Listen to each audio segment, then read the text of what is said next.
Well, good evening, everyone. Thank you for coming to the Regional Animal Services Facility. My name is Dave Solaro. I'm Assistant County Manager. Animal Services on the Washoe County side is under my purview. So thank you for coming to learn a little bit more about animal welfare in our community. Many of you probably know more than I do about the subject, but I just wanted to make sure that we are all on the same page about kind of where we're headed tonight. So we've got Cheyenne Scholl, Director of Animal Services for Washoe County. Jerlene Bryant, the Nevada Humane Society Chief Executive Officer, CEO, yes. With me as well as Nancy Wenzel, Vice President of the Nevada Humane Society Board. And so we are going to give a general overview kind of how we got to where we're at tonight. In the last few months, there's been lots of discussion, misinformation, information flying around. We want to make sure that we all as a community understand the pressures and the concerns that we have specifically with animals within our community. So when we first started the discussion between Jerlene and Cheyenne, our Animal Services Advisory Board, it dawned on me that we have a bunch of new players in the animal welfare building here that we didn't even know how this whole thing started. So I wanted to just give a quick overview, and many of you probably know this better than I do, but I was involved in the construction of this facility. That was my role 20 years ago. In 2005, 2006 is when this building was constructed. Began operation in 2006. But before that, in 2002, the elected officials and others in the community really realized that we had three separate entities, Reno, Sparks, and Washoe County, kind of all doing their own thing. We had our own animal codes. We were treating them, kind of in different ways. And then, there was a realization that we could do this better. And government necessarily wasn't the solution to the issue of animal welfare in our community. And so there was a voter referendum. The great voters of the Washoe County area, put up 3 cents worth of property tax dedicated to animal services within our community. That allowed us to create this facility. This is a partnership facility. So 40% of the building is run and operated by Washoe County as a regional facility, and Cheyenne will get into a little bit about what that means. 60% of the facility is run by a not-for-profit, separate, standalone company, so to speak, which Jerlene is the CEO of, and she'll get into what that means. But I think the important part is that we created a unified force to move forward. Now, in 20 years, as you can imagine, things have changed. An example that I like to throw out is when we designed this building, there was a room and it had a crematory in it. That was accepted practice at the time. That has changed. Our community has changed. The outlook on how we work through with animals has changed. And so as you can imagine, through time, just those changes start to wander. We start to get different sort of opinions. And so we really wanted to make sure that everybody here at least understood that this is a series of town halls that we're going to have of how we started, what it is we each do. We'd like some input from you on topics that we'd like to hear about in the future. We've got some ground rules when we get to that point. We're going to give Cheyenne and Jerlene some time to talk through kind of their roles, what that looks like. We have partners in the audience here that are a part of this whole entire ecosystem we have within the community. But I think we are all facing some struggles. We've been facing some struggles, and the two people up here are not going to be able to solve those struggles by themselves. So I want to throw that out there. And with that, I'm going to turn this over to Nancy, so Nancy can say a few words as well. Good evening, everyone. I'm really excited about the turnout tonight. So Dave obviously mentioned some changes that we've had, and I'm sure all of you are very familiar with the changes that the Nevada Humane Society has been through over the last 6 months, including the Nevada Humane Society Board. So around November, we were presented with this opportunity to sit down and talk with Regional Animal Services about what our joint goals are. What's our mission? Let's get back to that mission. Let's get back to working together and being good partners and being good stewards for the animals in our community and providing the services that you all expect from us. So we did a lot of hard work since November. We have come up with a lot of working agreements and memorandums of understandings between the two agencies that we're working through. We don't quite have deliverables yet, But these are what the town halls are about. We want to report back to all of you and let you know our progress as things move forward. So tonight, we're really hoping to hear from all of you to make sure we are addressing the concerns in our community. So with that, I thank you and I welcome all of your questions tonight. Dave and I are going to be moderators, and so we're each going to have a mic on opposite ends of the room. And after Jerlene and Cheyenne make their comments, you'll raise your hand and we will come to you with the mic and let you ask your question. Wow, we got a full house, and I have to admit that we didn't know what to expect. I had told Cheyenne, well, maybe only a few people will show up. What if nobody asks a question? What are we going to say? But I am really excited for this evening, and I hope that you are looking forward to it as much as I am. This is what we want is the opportunity to really share factual information with all of you about each of our organizations, how we operate independently, because we are independent organizations, and how we collaborate together and how we partner to help the many thousands of animals that come through our doors every year. So many of you in this room, I know probably everything about Nevada Humane Society, but there's probably some of you in this room that don't know a whole lot. And so I'm going to keep it pretty high level and just overview, just to kind of get us going. So Nevada Humane Society is not a young organization. We are over 90 years old.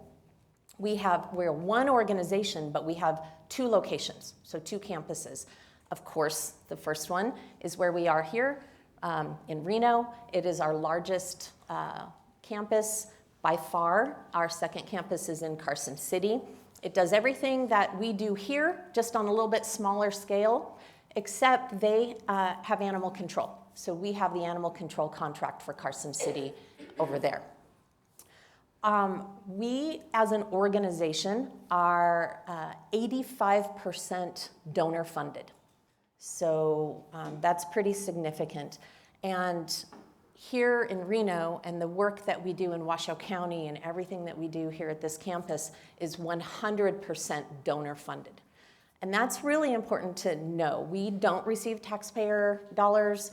We do not receive revenue for the services from Washoe County for the services that we provide here. So anything that we do, everything that we do, if we were going to expand our services and programs, if we were going to implement new services and programs, we would need donor support for that. And that's really key to understand, because I hear often, well, why don't you do this? Well, why don't you do that? Well, you need to expand over here. And it's like, yeah, we really want to, but we can't do it if we don't know that we have that support. So that's key. We are the official owner surrender, public surrender facility for Washoe County.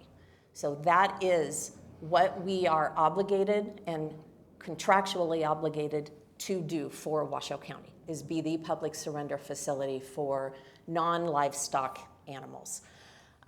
We'll get into it a little bit more later, but we are seeing numbers of publicly surrendered animals that it's shocking, actually. It's a lot every day. And we finished the year last year just a lot with numbers that were just a lot higher than we ever thought that they were going to be. And we started this year out, sadly, in that same situation. So we have space constrictions. Cheyenne and I both, we do not have, our space is finite. Capacity is a real issue for us. In fact, I can say that today, for the last week, Nevada Humane Society has exceeded our capacity for care. And many of you probably received an email that went out yesterday, an alert to our stakeholders. It's on our socials. Washoe County shared it, that we are communicating with our community and asking for help. We need adopters, and at the very least, we need fosters to create more space for dogs. When I say capacity, it's for dogs right now. I joined Nevada Humane Society in May of this last year. So I spent the last half of 2023 deeply and intensely involved with this organization. Everything else, I can truly say everything else just kind of faded away. And it was really about Nevada Humane Society.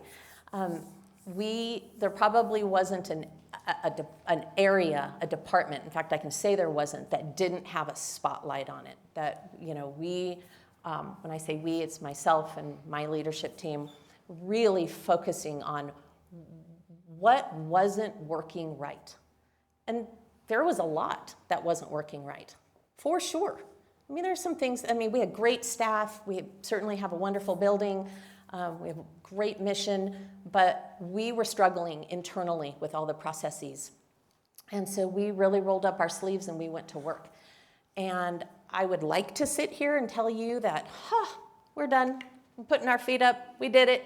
And I can't do that. I don't know that any organization can ever do that, but we have checked a lot of boxes, and certainly the most urgent, critical ones. We looked at everything from how we intake our animals and what their pathway is through our organization, and how we're cleaning up after them, how we're feeding them, how we're marketing them, how we're onboarding our staff, how we're training our staff and our volunteers. And there has been a lot, and we are continuing to do that deep dive and improve our operations.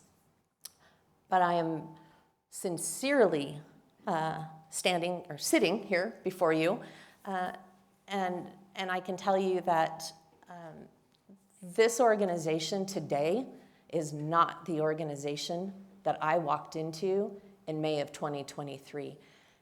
And I really want to thank my staff for that, because they doubled down and they did everything it took. And if I said this is what we needed to do and how far we needed to go and how many hours we needed to work, they did it because they care and they're committed to the animals that we care for and this organization. So I am super proud of them.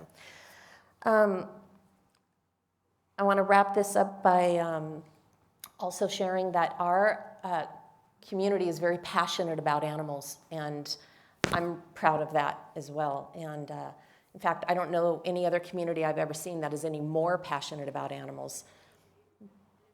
But we actually have too many animals in our community, and that's creating a pretty serious strain for my organization and for Cheyenne's organization.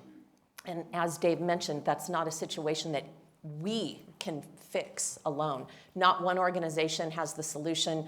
Even our large organizations together can't fix it. It is really going to take the community.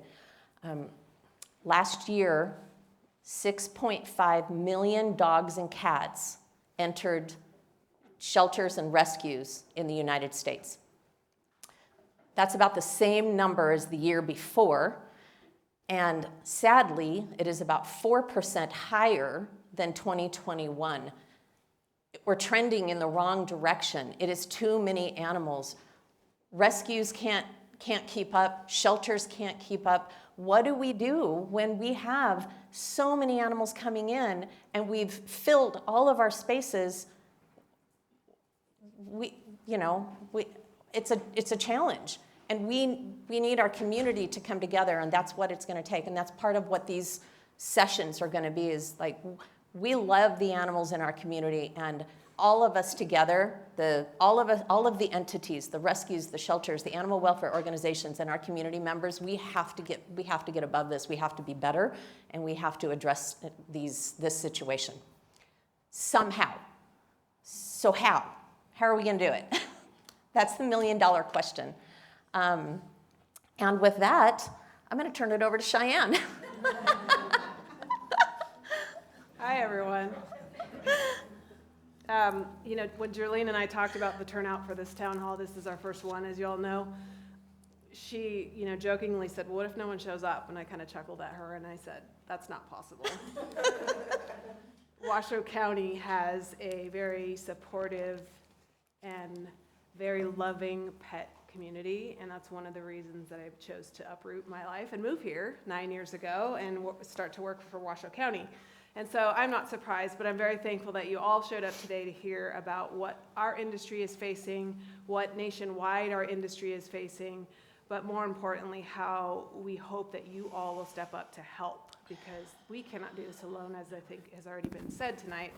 We do need the community's help, and we do need the support of all of our rescue partners and our staff and volunteers and everyone who helps to contribute to the work that we do. It's very important work. It's very stressful work, but it is something that we all signed up to do, and someone has to do it, and if not us, who, is what I tell people when they ask me how you do this job every day. Yeah. But what Washoe County Regional Animal Services provides for our community is essentially a lost and found shelter, as well as field services and emergency response. And I think one of the things that I struggle with our co-located partnership and campus here is that our community at large doesn't understand the difference between our two agencies. And I think it's really important to understand that we are the agency that you bring a lost animal to. We are the agency that you come to if you found an animal and you want to bring it to us. We are the agency that you call if you see a loose dog roaming in your neighborhood. We are the agency that you contact if you have witnessed animal cruelty or you're suspicious that there's neglect going on with someone's animal. We're the agency that you contact if someone's been bitten by a dog. We take care of the rabies enforcement for domestic animals in our community. And so I think that that is really important to share with all of you, in case you didn't already know, but I suspect probably most of you do, that is a distinction between the two entities, and definitely very important for our community to understand. Oftentimes I think we get blamed for things that we didn't do, and probably Jerlene's team gets blamed for things that her team didn't do, because we're being confused with one another. But we definitely have two very distinct roles. But the beauty of the partnership is that we can capitalize and focus on the things that we do well through the partnership. And so unlike most animal control entities in the country, we don't have the opportunity to partner with an adoption agency. So those shelters generally have to take in all of the lost and found animals and the surrendered animals and try to adopt them out. That's a huge burden for any shelter to carry.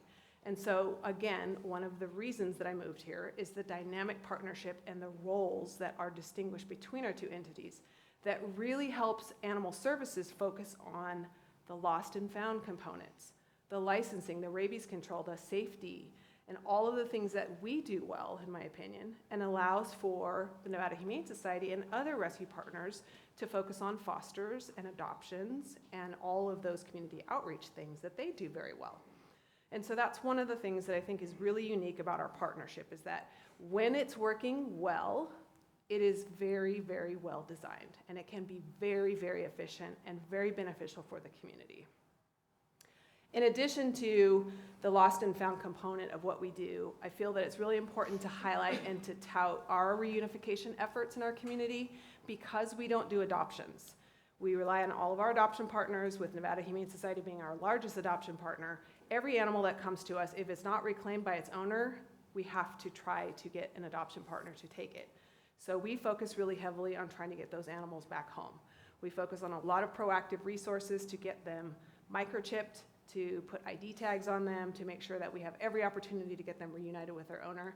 And I'm proud to say that in our 5-year history, we have a 66% reunification rate on dogs, which, if any of you know municipal sheltering, that is well above national standards. So, you know, the partnership with the Humane Society allows us to be excellent in that area.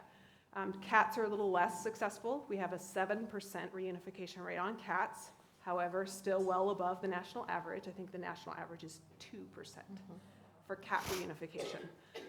So we're going to get into a little bit later about what we're doing to be proactive to address some of those shortcomings in those areas. But for now, to really just leave you with, the partnership dynamics are set up to be very, very successful. We've had some leadership changes, and I think Jerlene touched on that. We've had some traction loss in some of those changes, and so we're trying to get back on track.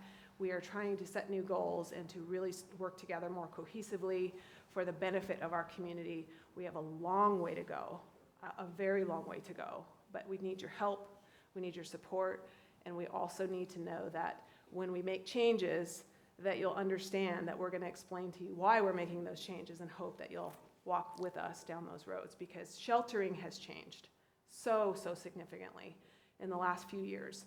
And that landscape changes how we do business day to day. And so when we are talking about empowering our community to reunite pets without bringing them to the shelter, some in our community say, what? What are you talking about? The shelter is where you take all lost pets.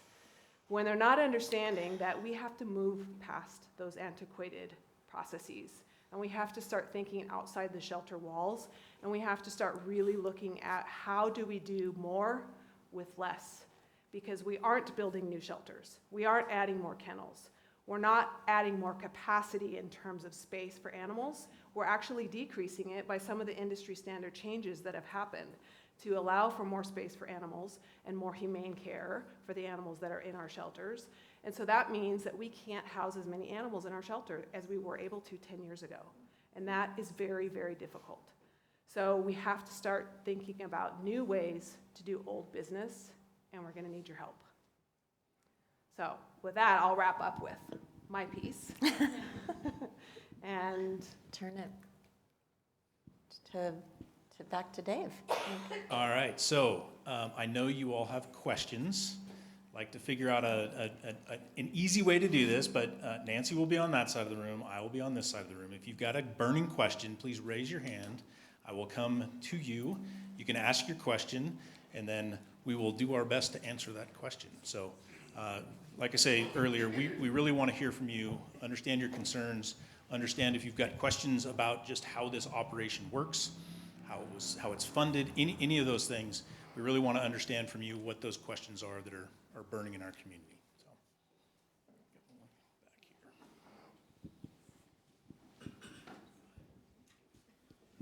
I don't have a question. I just want to say thank you for coming to Reno and doing what you do, because I think because of the two of you, that's why this room is so full. And I've been watching both of you, and Thank you. thank you both. Thank you for that. Well, that's a great way to start out. Your return rate as far as cats are concerned, I can understand that very much. We are very much a cat organization. But I think a lot of that has to do with people's not getting cats microchipped like they do dogs. And so it's so much easier to find. And I saw on your screen earlier today that you do have free clinics for microchipping, which I think is amazing. And I think you need to spread that, countywide or statewide or whatever. There are some places that towns and also states that are requiring microchipping. The whole country of British, the UK is now requiring microchipping of all pets. Do you think, is it up to you or just us to try to push that through our own legislation to see if we can get that done in Nevada? so I'm happy to tackle that question, and the question is, can we make microchipping mandatory? And that would require an ordinance change here locally in Washoe County if we wanted to require that, and I think that that's not as far-fetched as some might think. Microchipping is not as invasive as if you're not familiar with it, it's not a very invasive process, and I think that the return on the investment for a microchip is invaluable. When you can return an animal in the field, and one of the things that I didn't say about the 66% of the animals, the dogs that we get reunited, 38% of those are reunited in the field by my officers without impounding them. And that is attributed to microchips and to tags and identification that are on the pets in our community that we pick up. And so I think that the value of that microchip is definitely speaks for itself. And so it would require a law change, and I think it would be easily demonstrated the value of the reason for that change. But what we're doing in the interim, because we've got plenty of other ordinance changes that are on the docket to be working on, is that we are focusing on cats this year. This is one of our strategic initiatives as Washoe County. Because of that 7% reunification number, which again, I've sad about, even though it's higher than the national average, we can do better. And I know that we can do better. And the reasons that we don't have as much reunification on cats, we have to identify, recognize, and address. And some of those reasons are that cats go missing and owners aren't sure how to look for them or to look for them. And some of the reasons are that those are community cats and there isn't an owner. And so we have to really separate out and sift through that data and figure out exactly what are we targeting and how are we addressing those. But we are going to be focusing on specific cat microchipping clinics. We already have some billboards up that we have been working on for the last several months. You may have seen them around our region that are specifically featuring pictures of cats and offering free microchips. Anytime Animal Services is open, we'll microchip your cat or your dog. Any event that we're setting up at, we will microchip your dog or your cat. But we're really focusing on educating our community about cats, reunification of cats, getting identification on those cats, and really trying to get them home. So that's one of our initiatives that we're really focusing on for cats this year.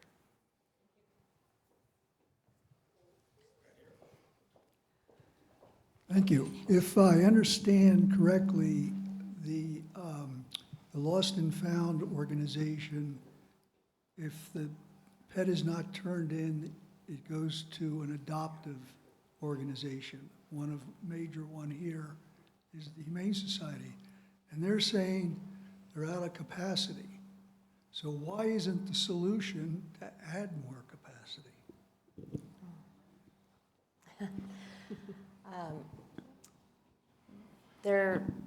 Because we would just continue to fill to capacity. I mean, that's the simple answer. We have to get to the root issue, and the root issue is too many animals are being born in our community. And so, of course, we have to have access to affordable spay and neuter. It has to happen. And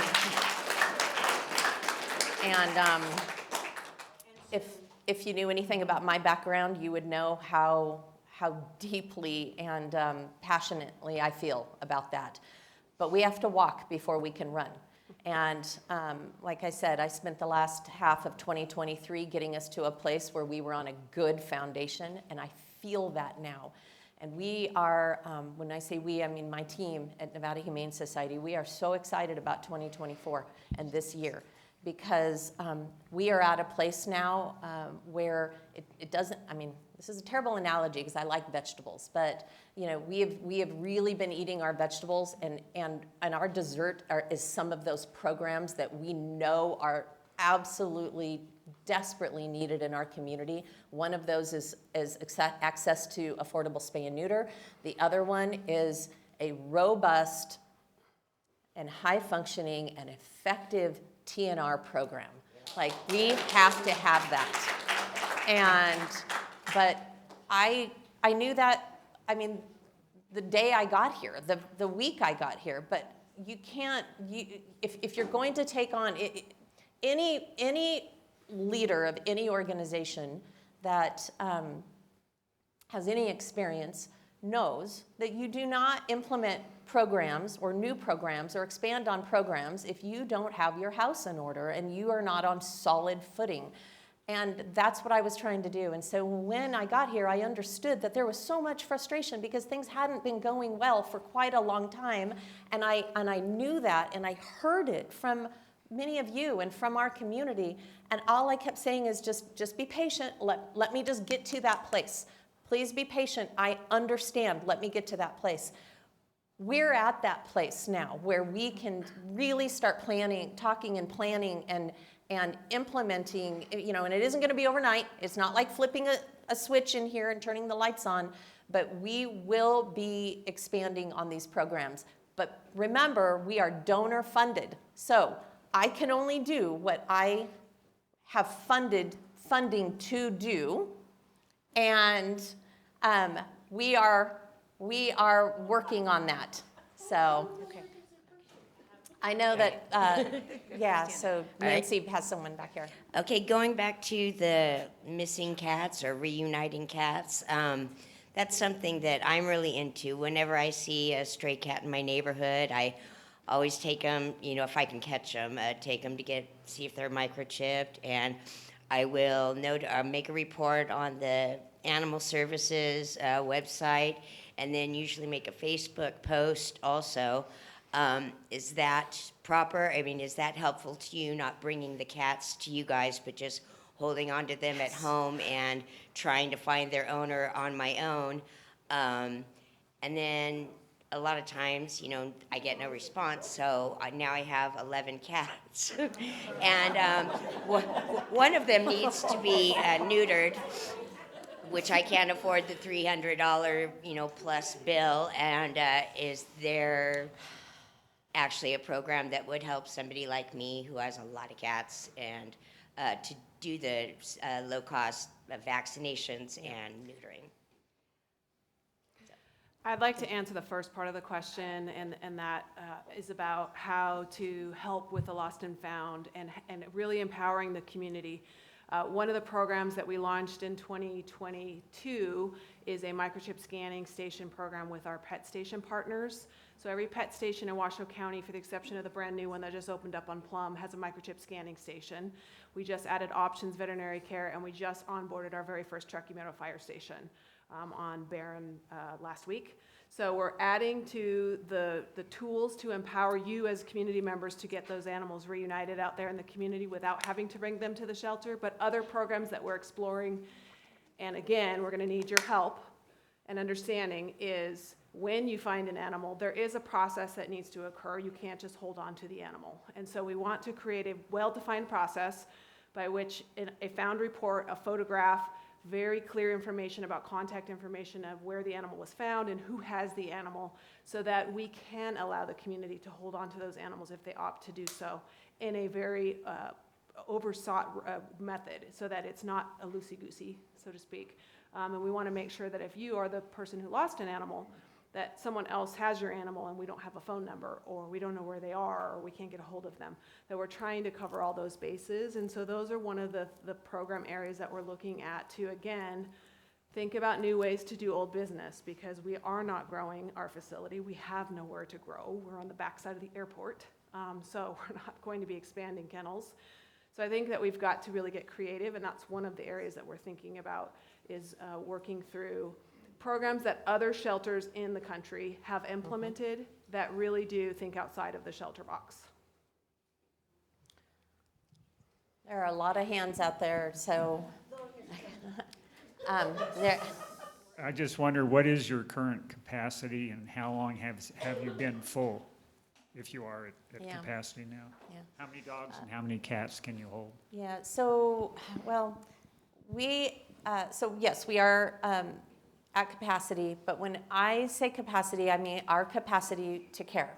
So that is 80% for Nevada Humane Society. Any progressive, well-functioning animal welfare organization in the country will have some, be in that range somewhere around the 80% or so range. We can never go to 100% capacity because, for a variety of reasons that I won't even take the time to go into here, flexibility if we have a disease outbreak or parvo. If we are the public surrender facility, so we always have to be prepared for an influx of animals that we can't turn away. So on February 15th, we hit our 80% capacity. We were hovering somewhere between 80-85%. Today, we are at 90% capacity. We have 142 kennels for dogs that are available to dogs that do not count pre and post-op, like clinic kennels for pre and post-op surgery recovery, or our quarantine areas, because we have to hold those quarantine areas available. In fact, I will tell you that all those areas are full today with parvo-positive puppies. We are at capacity for parvo puppies. So our cat capacity, we're doing okay right now. So that is not what the alert went out about our dog capacity. So that is where we are at. I see, multiple other hands. So I just want to add a positive note to that. I'm one of the volunteers that is very fortunate to be able to write the dog profiles. And I looked at when I started doing it in January 23 and then look at February of 23 versus February 24. February 23, the Nevada Humane Society adopted out 99 dogs. As of this morning, and that doesn't count today or tomorrow since we get an extra day in February, we're at 230 dogs adopted out.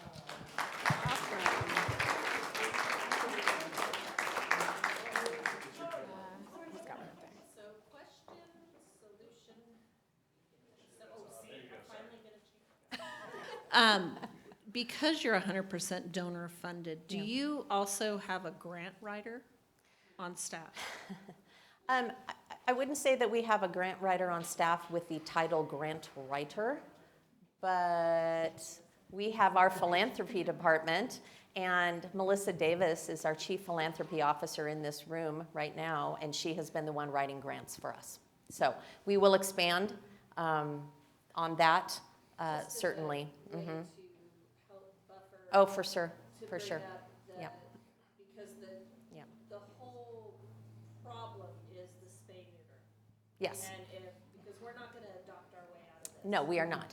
And it's, None of us are. yes, it is spay and neuter, and it's educating our community, because we, the many people in our community that understand the importance of spay and neuter get their animals spayed and neutered, one way or the other, whether you're on a wait list or whatnot, but there are people in our community that don't understand the importance. They really don't. They don't understand what we are going through as animal welfare organizations. And then, of course, there's going to be some people in our community that don't believe in it, or don't, for whatever reason, they don't want to get their animals spayed and neutered. And then that's when we really need our community members to help educate those individuals. You're at a barbecue, somebody's mentioning spay and neuter. Tell them all the benefits of spaying and neutering your animal, because they'll listen there, but they're not going to see what we put out. They're not seeing it. And so, but yes, spay and neuter. Yeah, you partially answered my question. It has to do with capacity with the cats, because you say you're at capacity, but when I walk over there, there's very few cats. Yes. Where are they? Yeah, so we're at capacity for dogs right now.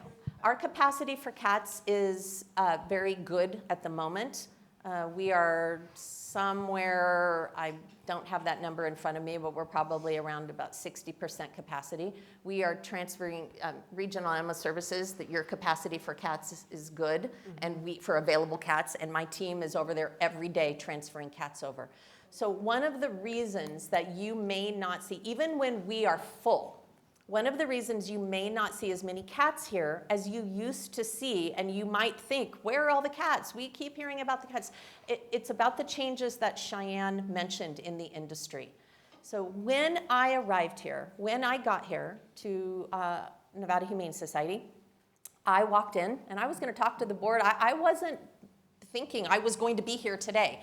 I had agreed to come in and talk to the board to see if I could help out during a time that was a very challenging time for this organization.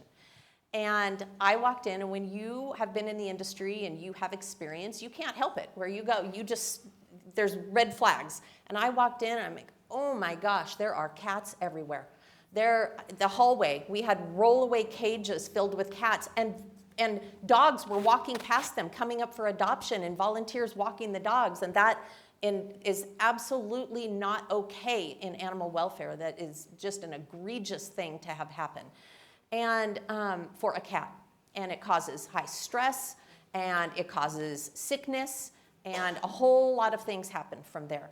So one of the first things I did that was very difficult for our community and for our staff is that I had to say, no more of that. We are not going to house our animals in inhumane conditions. We know that is inhumane.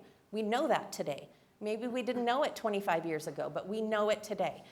Many of our cat condos didn't have the minimum square footage that complied with ASV guidelines, which is the Association for Shelter Veterinarians. There are minimum square footage requirements, and if you put cats in less than that, where they don't have a separate area to sleep and go potty, then again, high stress levels, it's not humane, and sickness happens. The last thing I want to mention is that our community rooms. We have pretty large community rooms, and I've heard from staff in the community that in years past, we would put 25 cats in there and it was no big deal, 25, 30 cats.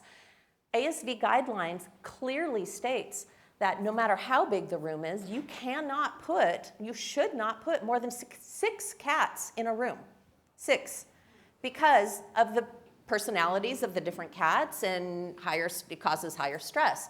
So on any day that you walk past those community rooms, you may only see 6, and you may see less than 6 because not every cat wants to be in a community room with other cats. So we are always looking at that. But I have heard that a lot, and I'm so happy you asked that question because the cats are here.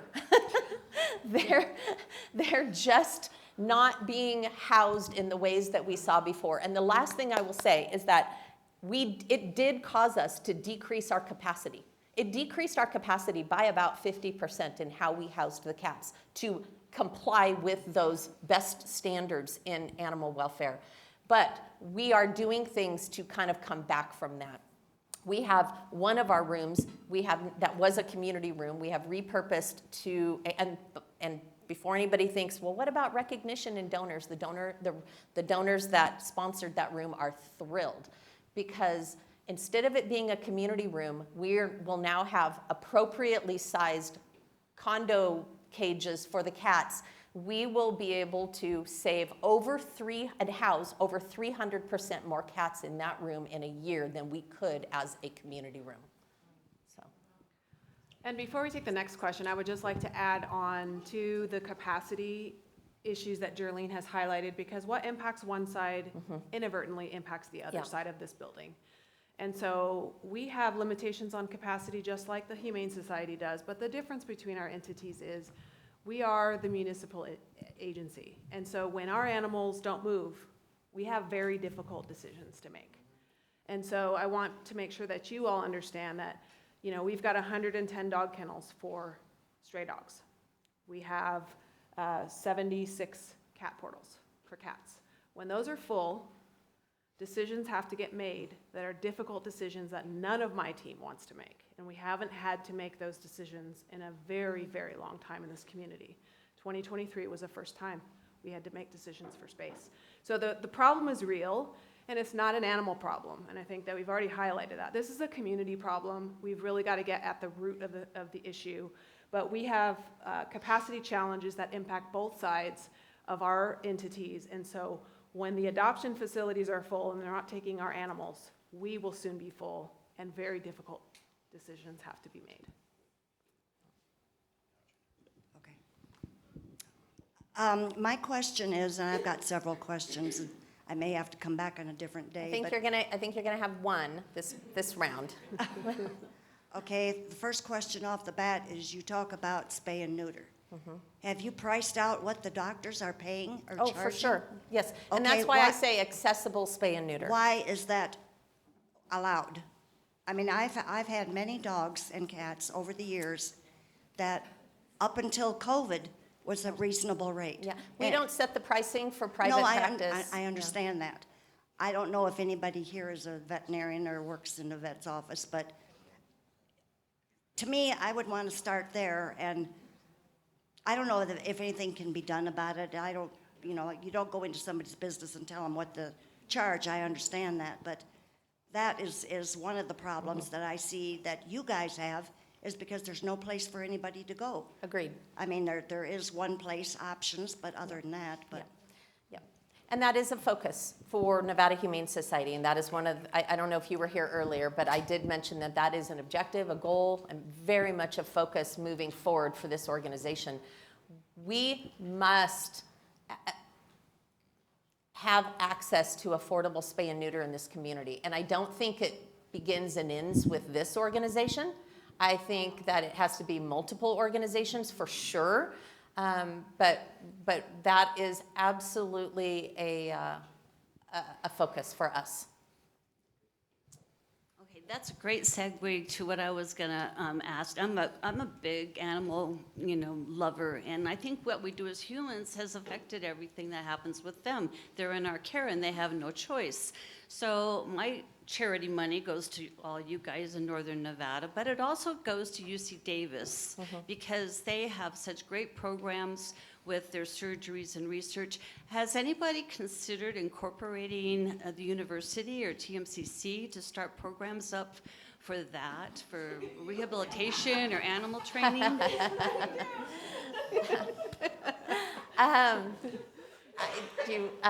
want me to take that one? Yeah. So Washoe County has a partnership with TMCC and the veterinary technician program. And so we've offered our spay-neuter, or our surgical suite, I shouldn't say spay-neuter because it's not yet. The hope is it's on the horizon for us. But we have offered our surgical suite as a classroom for the students that come to learn and to be taught in a learn by doing classroom in our shelter on our animals, and have the opportunity to help us with the animals that are in our care by grooming and performing, you know, some of the things that they're learning in their program. And so I foresee that there is a potential there to grow that program and expand it with our expansion. And one of the exciting things that I'm hopeful everyone here will be happy to hear is that Washoe County has not ever had a full-time veterinarian in our history. We have contracted with veterinarians in our community, with Nevada Humane Society, and we've never had a full-time focus of a veterinarian, and we just recently hired a full-time veterinarian. She starts in, I think, 2 weeks. So we're making strides. It's going to take time before we can focus outward programs with that full-time veterinarian, because we need to take care of our shelter animals first.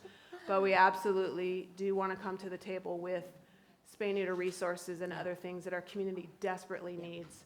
And again, it's not something that we can solve alone. We're going to have to partner with our other regional partners in our region, and also veterinarians that will be willing to help us. So.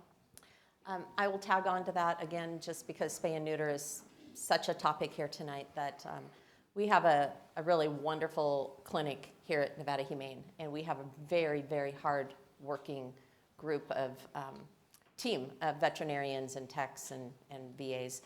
And this last year, they, I think it was, they accomplished over 7,000 spay and neuter surgeries out of just our location right here. And in addition to that, it was several hundred dentals for shelter animals. It was a myriad of other surgeries that needed to happen, in addition to all of the medicine that the animals that come through our door, many of them need. It is a rare situation if a dog or cat, especially a dog, I will pick on them, comes through our doors and it's just like comes through and just goes out and really doesn't need a whole lot of resources. That is not usually the case. So again, we understand the importance of spay and neuter. Nevada Humane Society is absolutely dedicated to doing everything we can to provide that. We absolutely plan on launching MASH clinics, which is mobile animal surgical clinics, where we can do several hundred surgeries in a day. We can do 1,000 surgeries in a 4-day period. And at my last shelter, we did those routinely and very effectively. But again, we have to have a good foundation. And so we are hoping to do our first one early summer this year. Can you explain a little bit how Carson City is operated compared to what happens up here with the Lost, and you have a great partnership up here with those folks? But. Yeah. So our Carson City campus, small but mighty. It's a wonder. If you haven't been there, it's a wonderful shelter. And they do about roughly about 30% of what this Reno campus does here. But again, they have the enforcement contract. So they do, in a smaller scale, what Cheyenne's team does here. Carson, it's interesting because Carson City will not always track exactly like Reno does as far as capacity, or sometimes they'll be higher capacity, sometimes they'll be lower, and it really doesn't necessarily track with what our capacity is.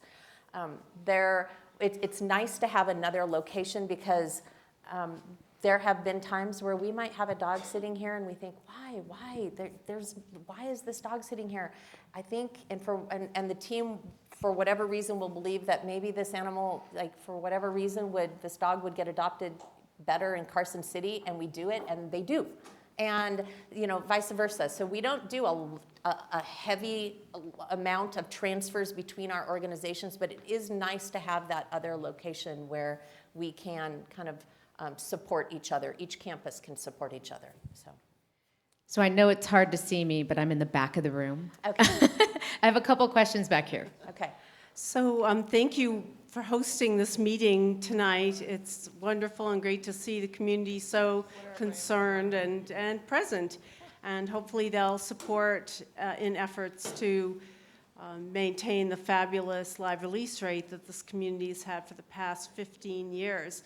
It's my understanding that when you talk about, the housing, say for cats, where you're reducing the capacity, at the same token, the idea is that you're actually turning more animals more quickly. So really, you should be able to sustain the community-wide live release rate. But the only way the community really will know how both entities are doing is going to be if there's complete, transparent data being shared on a monthly basis. And this was done in this community from 2007 through 2015. I don't know if it was continued after that, but I know it was done before that. And so to do that, we can always get Washoe County data. It's public data. It can be obtained by asking a public official or by doing a FOIA request. But Nevada Humane Society would have to be willing to commit to the community that they would share complete, comprehensive, transparent data on a monthly basis, so the community can really see how things are going and how, and really how they need to help. So, would Nevada Humane Society be willing to make that commitment? Yeah, that is actually one of our initiatives for 2024, is to share data more openly with our community. And then together, part of our working sessions together is one of our initiatives and our objectives is to share our data together and put that out to the community of how our organizations together are doing as far as our live release rates and all of the key metrics. But you would be willing to share Nevada Humane Society's comprehensive. That will be coming, yes. That will be coming. That's excellent. Yeah. Hi, I volunteer at Carson. Any plans for doggy day dates in Carson coming up soon, and dog socializing while they board here so they can better integrate when they get adopted? That is a great question, and I think that we do. We've had a lot of conversations about expanding our programs and initiatives in Carson City. And Melissa, if you could please give her a card so that she could reach out. What we're trying not to do is talk about, we're trying to take those specific questions that are specific to a location or the organization and be able to address those individually so that we can talk more on a broader scale here. So, but yeah, thank you. And thank you for coming out. We very much appreciate our Carson City supporters and coming out here. So thank you. Yes, I have a question. Maybe both of you can comment on it. Kind of talking around the issue, and it's a very sensitive one, and one that can dishearten and demoralize volunteers very quickly, is the euthanasia of dogs other than for emergency, medical, or disease, obvious veterinary issues. Dogs have to be euthanized. But sometimes dogs are euthanized because of behavioral issues. And we've been talking all around capacity. I fear, hopefully that's not one of them. But maybe you could talk candidly about it. I'm encouraged at your capacity to be honest and straightforward, so I look forward to your answer. Thank you. I'm happy to address that. Euthanasia is a part of sheltering, and it is not the part that we like. We don't want to euthanize animals. I personally don't know any shelter director that feels differently, but it is unfortunately a part of what we do. Nevada Humane Society does not euthanize for space, and none of our animals have no time limits. The only reason an animal would be euthanized is for quality of life, suffering medical reasons, and our medical team drives that decision. Or the other reason would be behavior. For serious behavior, unsafe behavior, I'm going to pick on dogs because we don't really have, I mean, all cats have behavior, right? So, but it's not always, seriously harmful. And the fact of the matter is that some dogs we cannot adopt back out into our community. Now, I can tell you that our live release rate at Nevada Humane Society is 94%. We are proud of that. That is a great live release rate. For an organization that has a contract to be the owner surrender facility, that is really noteworthy. We can't turn those animals away, no matter the age, the medical, the behavior. So we have to take them. And it does happen, but we take it very seriously. It is never just an easy decision, and there is a process for if that is going to be the outcome for a dog, there is quite a process that we go through to determine that outcome. It just doesn't happen at the spur of the moment. I'll add on to that because Animal Services, of course, has a different perspective, which I touched on a little while ago with regards to the rate of animals coming in versus the rate of animals leaving our facility. And we do not have control of the animals coming into our facility. And of course, we handle hoarding cases, cruelty cases, and we have no choice but to seize animals in some cases. And so we don't have the ability to stagger animals in when it's convenient for us or when we have space. And unfortunately, we have very little control over how fast they leave us. And so, unfortunately, as I alluded to in 2023, decisions had to be made to euthanize dogs for space on Animal Services side.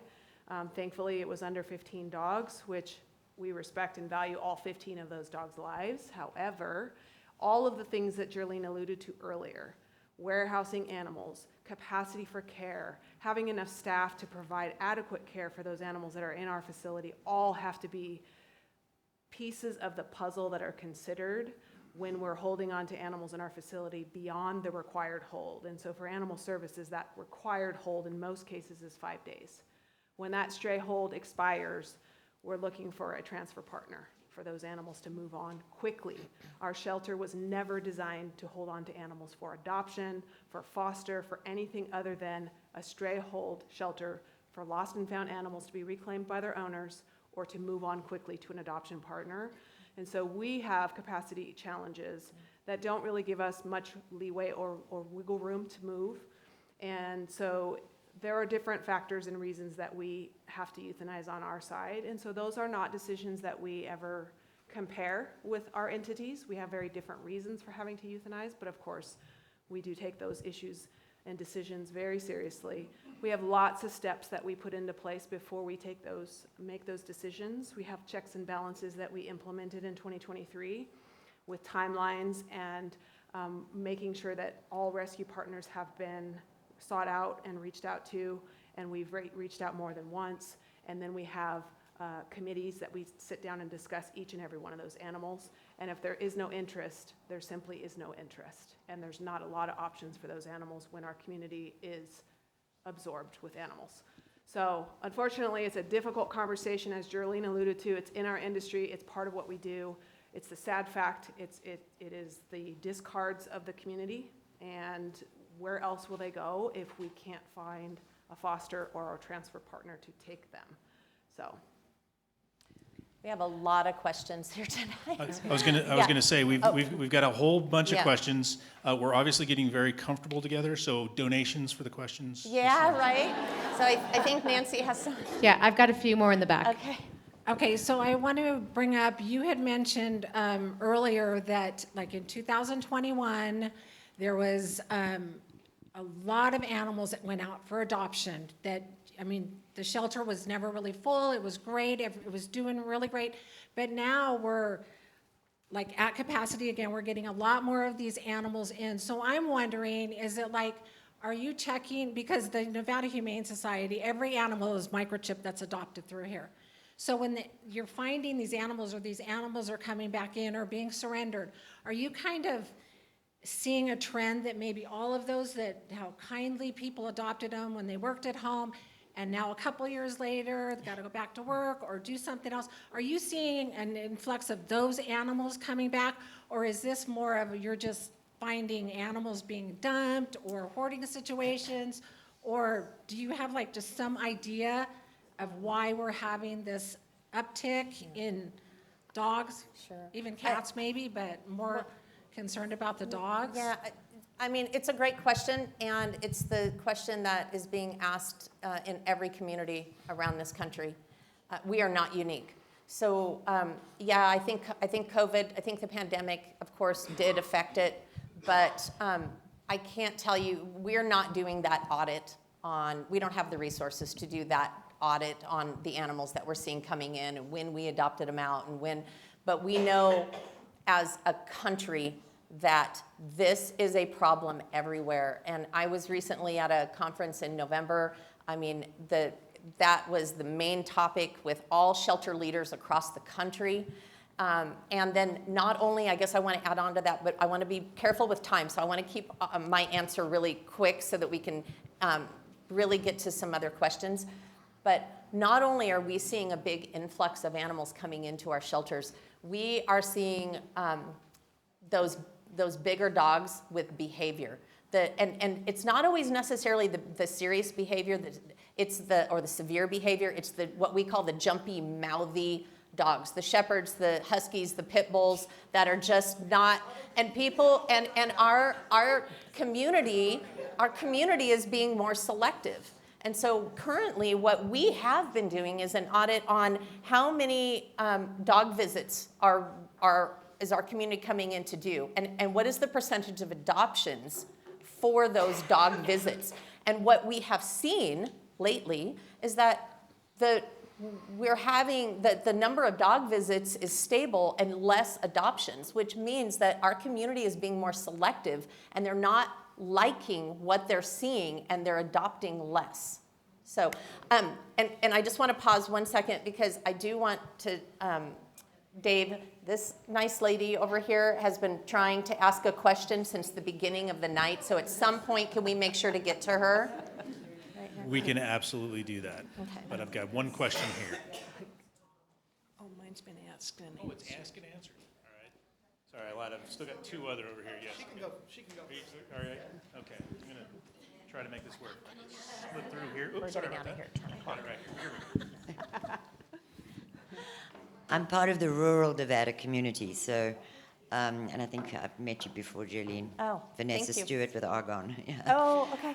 So one of the things that I kind of, there's a clarification needed here for some of us rural people. Obviously, WCRAS is Washoe County. Nevada Humane Society is Nevada Humane Society. And for most of our history, we've had a tremendous relationship from the rural aspect. You talk about your community, but your community actually includes Northern Nevada, at least. It includes some of the nearby counties. It's through no fault of your own. That's the way it is. You are the only shelter that services any of the rural counties in Northern Nevada. And we respect that and we love that. But sometimes I think we often feel that we run a little bit of a tenuous hold there. We hear things about reducing capacities and reducing numbers. And one of the scary things for us in the rurals is we face the same issues of capacity, except we have no place to go. And when we can't come to you, we have no other place to go. The other thing I want to compliment you immediately is your TNR programs have always been fantastic. I know there are a lot of people in the room here that are doing TNR, that have done TNR through the years. We rely on you guys for our TNR, and we love what you do. Thank you. And if you can expand that, Yeah. we would love you even more. Thanks, Jolene. Well, get ready. Okay, I have Thank another you. question from the back. Years ago, they had a full-time clinic that would serve the community for low-cost spay and neuter and also for vaccinations. Somehow or another, that no longer exists. The monies are in the coffers to do so, but it hasn't happened. There are 2 buses that are out back that used to travel around the state and go to the outlying counties or the outlying towns, and they would spay and neuter there. I think that unfortunately this isn't being addressed, and it needs to be addressed, and it also needs to be addressed for the spay and neuter as well as the TNR, because you want to talk about overpopulation, you have to start at the bottom and get everybody spayed, get everybody neutered, get everybody fixed. And the fact that this used to happen all the time. You could drive by here any morning and that clinic, the parking lot was full. That is not happening anymore, and I want to know why. All right, thank you. Great question. Have you been here since the beginning? Did you just come in, or have you been here?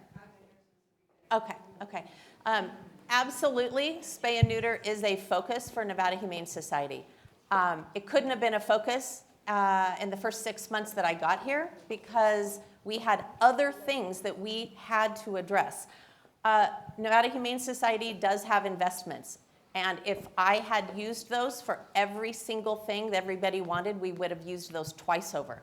So just like a home savings account, we can't deplete our investments. We can use those for emergencies and one-time expenses and whatnot. We have to have a sustainable way to support the spay and neuter efforts. So I am with you. I wholeheartedly agree with you that spay and neuter must happen. And to do that, there is infrastructure that we are addressing and will continue to address, and we will be offering additional access to spay and neuter in this community. But again, this organization, I know that we are not a young organization, but I am telling you what the situation that I came into was not a healthy situation to expand on programs at that time. So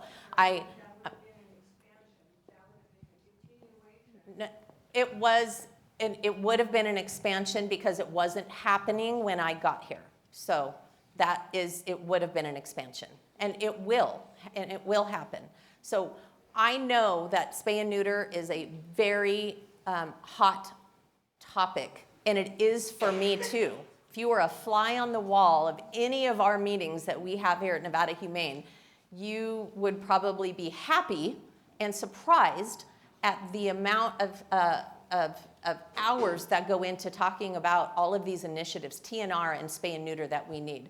What I want to do, I feel like we have addressed spay and neuter as much as I can here tonight, and I just want to make sure that we get to some of the other questions. And so if you have a question about spay and neuter, maybe you could hold it, and we are happy to get you our contact information, and we can talk outside of this venue. Nancy, we have someone up here, okay. Oh, do I go? Yeah. Oh, you're up. All right.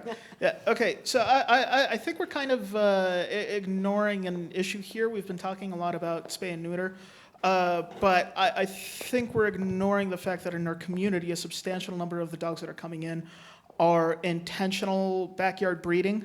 Do you know what percentage of that is intentional backyard breeding? And if not, what can we do as a community to help fight it? Did you have anything? Yeah. How about if we address this jointly? I don't know the percentage, but my gut tells me that a percentage, my gut feeling is you are right. We see some of the mixes and some of the puppies that are surrendered to us that couldn't be sold. And so, yeah, I agree. I don't have accurate data, so I can't speak to that.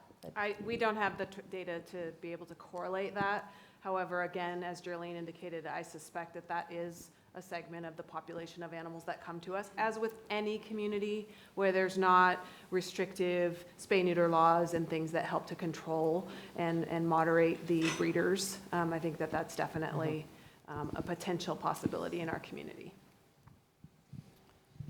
Hi, thank you guys for hosting this, first of all. I've been a dog trainer in the community for the past decade. I own currently Stand Proud Dog Training.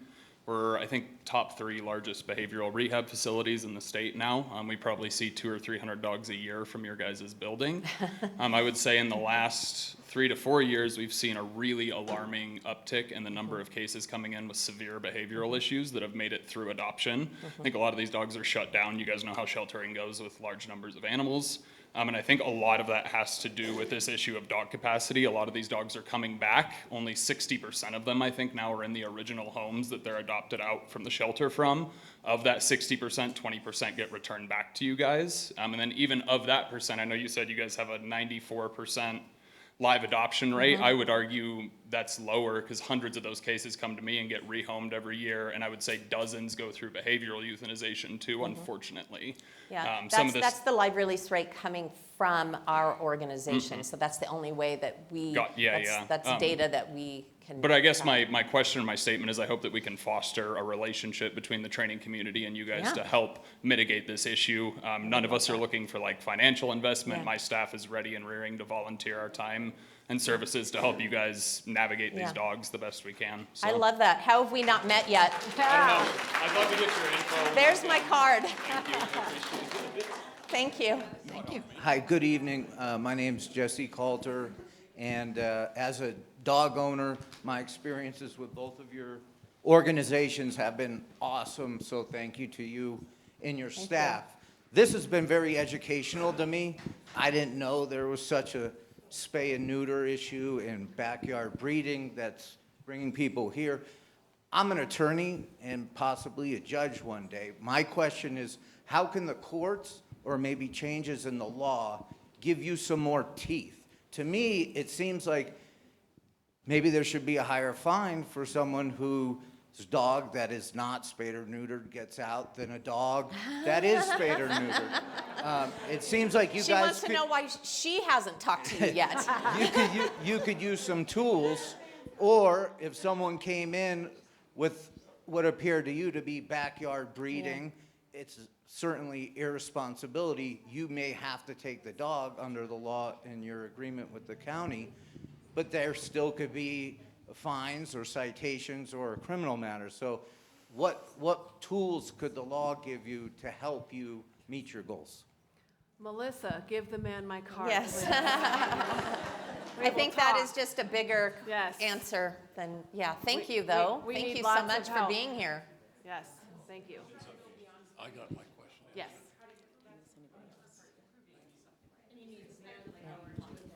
Okay, I think we've got some other. Hi, real quick, just thank you, much respect. Thank You you. have done so much for the critters that it's insane. Much respect. But what long-term plans do you have for funding and facility growth? This is a 20-year-old facility now. It's taking you 20 years to get here where you're at, and you're at capacity. So where do you go from here? That's a great question. Yes. So we are not always at capacity, thank goodness. There are peaks and valleys. It ebbs and flows, and it's cyclical in animal welfare. When we see that influx of animals, we usually know when it's going to happen throughout the year. Adding capacity, adding more kennels and more housing won't solve our problem. We are not a small organization. It's not that we have 10 kennels each. We would just fill them. And then we would just, if we added on, we would just fill those. We have to address that root problem. And that root problem goes back to our community. That problem is initiating in our community, and that's why we need our community's help. And it is spay and neuter and education, in my opinion. I would like to add to that if you build it, they will come. That is a saying in our industry. And so, you know, when Jerlene and I are connected to the animal welfare industry in our day-to-day work, we talk to a lot of colleagues who are experiencing brand new shelters that just opened with a capacity that they thought and intended and built for the size of their community. They are beyond capacity already. And so that indicates to us again that this is a community issue, and we have to get to the root of those issues through not only spay, neuter, and education, but we have to be able to support our pet owners. Your average pet owner that adopts does not have the inherent knowledge that we have of working in this industry through all the training issues and all of the things that we have to be aware of, the cost associated with medical care. And so I think that it's a supportive services, it's pet-friendly housing, it's a lot of issues that really are important for us to focus on. How can we address issues from a proactive standpoint versus building more cages? We simply don't have the space to build more cages, nor do we have the ability to take care of more animals without exponentially adding more staff. And so this is really going to be creating opportunities for us, again, to think about new ways to do old business. And it's a great opportunity, I think, in my opinion, because, you know, there are things that we entertained during COVID that we thought would never be possible. Who would have ever thought shelters would be empty? That every, you know, home had 1 or 2 or 3 dogs and everyone was fostering. There are things that sometimes happen in life that challenge us to think outside the box. And I think this is one of them. We have to really start thinking about creatively, how do we deal with these community animal issues in our region. Agreed. And Because at the advisory board meeting, this is going to come up. Our population has doubled since the shelter opened. We have doubled the population. Look at all the hospitals that have come in, the urgent care. We just opened down in Damani, a freestanding emergency room. We've got to expand our services too. That's veterinary services as well as sheltering services. And so we're also talking about perhaps we need a veterinary school here. I mean, this is a state that does not have one. And that's something I've begun talking to President Sandoval about at the university, is what's the role of additional vet services. We only have arrangements with Utah, but I do think we have to talk about space, but I do think both of these gals are right that this is the moment to be creative and innovative, but look at all the growth, look at all the buildings, the apartments, the houses. I mean, that's more animals, and it's not just going to be creative stuff. At some point, we've got to.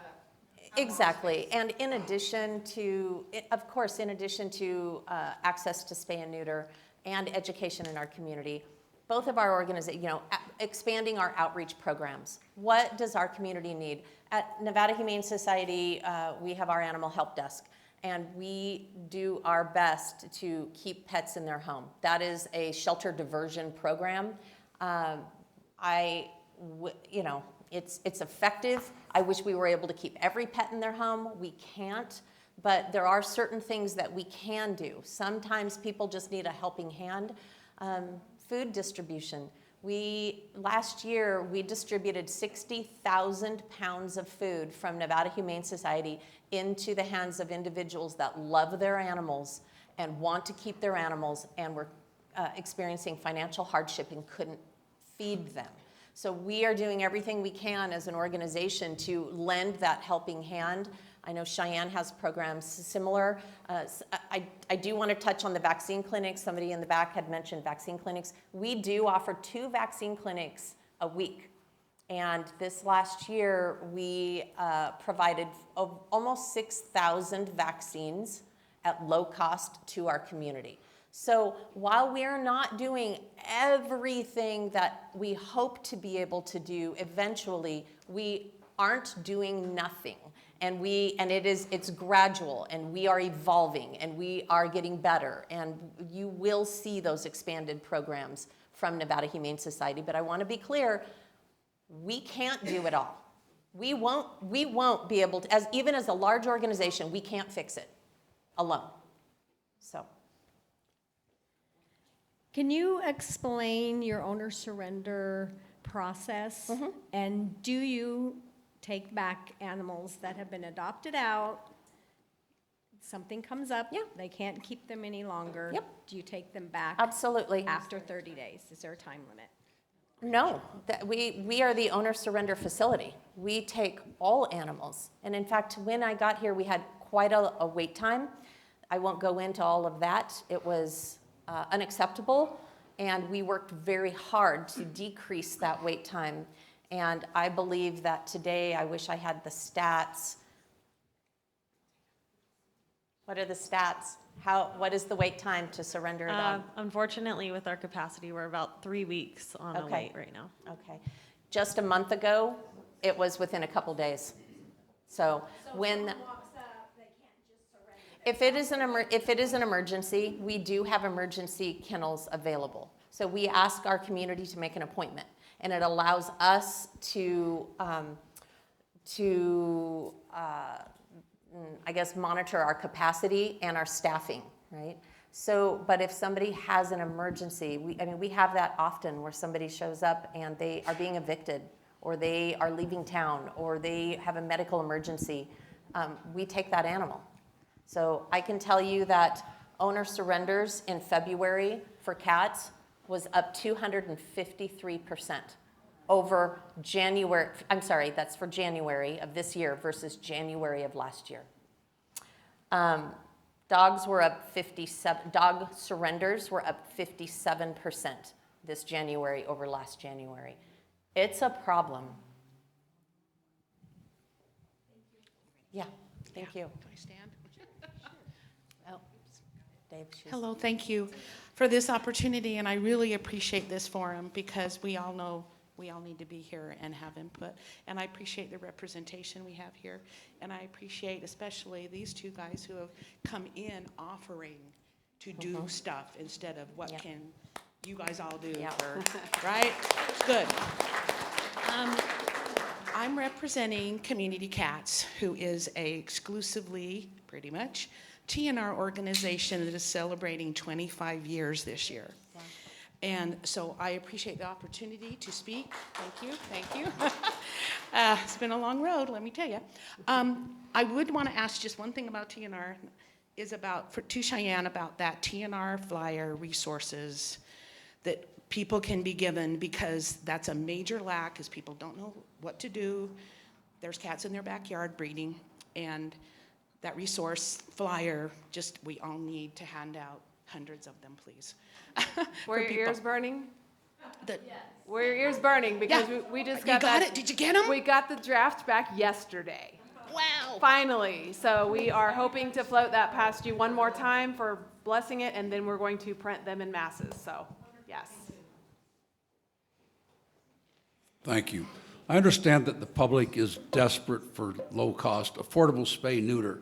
Is there anything you could do in your clinic, inconveniencing the heck out of the public, that you could actually increase capacity, that people have to stand on their head when they bring their animal in, or something so you could dramatically increase capacity?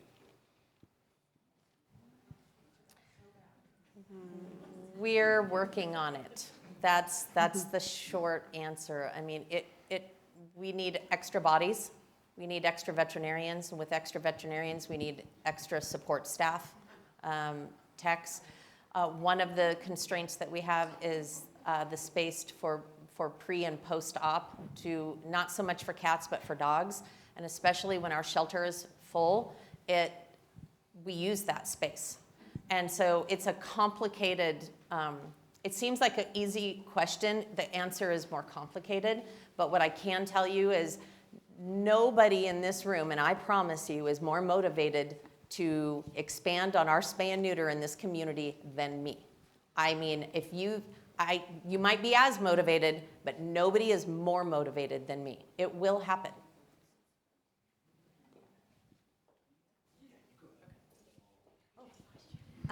Ladies, thank you so much for doing this. We really appreciate everything that you do for our community's animals. This is a question for Cheyenne. Can you talk about how the community can really help come together and help you do what you do? So working with other organizations, smaller organizations, niche organizations that help our animals, so that you can, how do we enlist the community proactively and effectively to support what you do? Any suggestions and ideas that you can give us to guide us? Thank you very much. Great question. Thank you. I think it starts here, right? That's a very broad question about how the community can help, and we have a couple of individuals in the room that have offered assistance and help. But I think it really starts with what's the priorities of the organization, where do we need the help, and then asking for the help, so that we have an organized, managed way to bring on help and to, have programs that are properly, guided and have protocols to help keep them on track. But we are definitely working with partners in our region about, 4 microchip scanning stations, which I've already mentioned. We are working with our shelters that house homeless, that allow pets in our community. We provide resources and vaccination processes for those individuals so that those animals can remain with their person. We have programs to help indigent populations, those at-risk pets in our communities through partnerships. But I think there's always room to grow. It's a matter of what is the bandwidth and what's the priority of the organization. And so that definitely is on the table. I think it's just a matter of us being able to manage it and structure it. All right, everybody, based on the time, I'm going to take 2 more questions from people I know haven't had questions. Yeah. We really want you all to come back to the next one with your other questions. We've also got cards so you can ask questions directly to some of the the professionals that are out here. So 2 more questions, please. So you talked about the owner surrender and how it's increased. Do you have the data on the reason for the owner surrender? Is it evictions? Is it food costs? Is it, what is the data? Why are these dogs and cats coming in? Yeah, we do track that. And the number 1 reason is housing issues. The second reason is financial. And then there's a myriad of other reasons, doesn't get along with other pets. We even have the unrealistic expectations. One time we had a chicken in Carson City, we had a chicken returned, and it was for unrealistic expectations. I'm like, what does that mean? I don't know. But yeah, but we do track it. Yes, yeah. I have not so much a question as just a few comments. Where are we at? I am involved in kind of the Washoe County community, and I foster for Nevada Humane Society. I am a teacher for the Tracomedos Community College. But 2 things I wanted to say, and there's a lot of questions about spay and neutering and expanding projects and things like that. If anybody's had to take their animal to the vet lately, do you know how long it takes to get in? Do you know how many hospitals are dying for doctors? Okay, so you have to kind of get back to the roots. And there was someone who commented earlier about not being able to service the public anymore. So back in 2013, I did relief work for the clinic. And at that time, we had to pick and choose from week to week because the number of animals that were coming in from owner surrender and other animals that were being transferred had to take priority. So the animals, there was a choice. These animals that come in that are waiting to be adopted but don't get spayed and neutered, or do we service the community? And so there was this choice that had to be made, and that was more than 10 years ago. Yeah. So in addition to that, space and staff. It's a big, big thing. And then there was one question about what can we do? Washoe County isn't designed to hold animals, like we've already said. So helping with enrichment with these animals is big. So if you have things that you can give to them for that purpose, that's a huge part of it for them. So fostering, please foster. Thank you. I love the plug. So we're good now, right? We really appreciate the feedback that we've received from you all today. And again, we want to do this again. So hold up those questions or send those questions in. Melissa's got some business cards. You can see her and grab that information. I personally appreciate the wisdom in this room and the information and the questions that you had. I think it's going to help us as we work through our journey for this community. And again, there are many more steps. We've got rescue partners that we want to engage with to really understand things that they need. We've heard some of it this evening. And so all of these things help us help you. It helps us help the animals in our community. And that's really what both organizations are here for, is to really help the animals in the community, make sure we've got a safe, productive community. And so with that, I really appreciate the time that you've spent this evening. We will do it again soon. And so with that, thank you very much. Really appreciate it. Thank you.